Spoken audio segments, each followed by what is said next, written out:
Zena vit à Nyamirambo, un quartier de Kigali, capitale du Rwanda. Zena fut confrontée aux difficultés depuis sa naissance. Elle perdit sa mère très tôt et grandit dans un foyer brisé.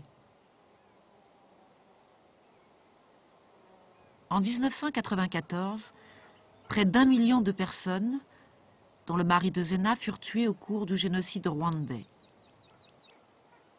Avec 4 enfants à sa charge, Zena se remaria et eut 2 autres enfants. C'est à cette période que Zena et son mari furent testés. Ils étaient séropositifs. Par peur d'être stigmatisé par la société, le mari de Zena la quitta et partit s'installer en Tanzanie. Au même moment, 2 des frères de Zena décédèrent du sida, lui laissant leurs 10 enfants à charge. Zena se retrouve alors avec 16 enfants à élever. Démunie, sans ressources, elle n'a plus d'espoir. En 2004, Zena fut intégrée dans le village modèle FXB de Kigali.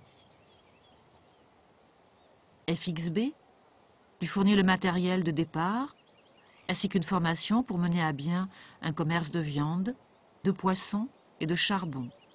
Le revenu réalisé lui permet de subvenir aux besoins de sa grande famille et d'économiser pour le futur.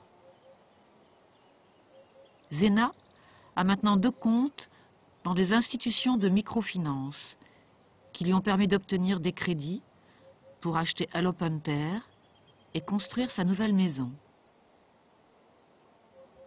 FXB lui offre un soutien nutritionnel, psychosocial et médical, incluant l'accès aux traitements antirétroviraux et couvre les frais de scolarité des 16 enfants. Après avoir entendu parler du succès de Zena, son dernier mari tenta de revenir. Financièrement et émotionnellement plus forte, Zena trouva la force de dire non. Elle a aujourd'hui les ressources morales et financières et la capacité nécessaire pour élever et protéger ses 16 enfants. Son histoire est celle du succès.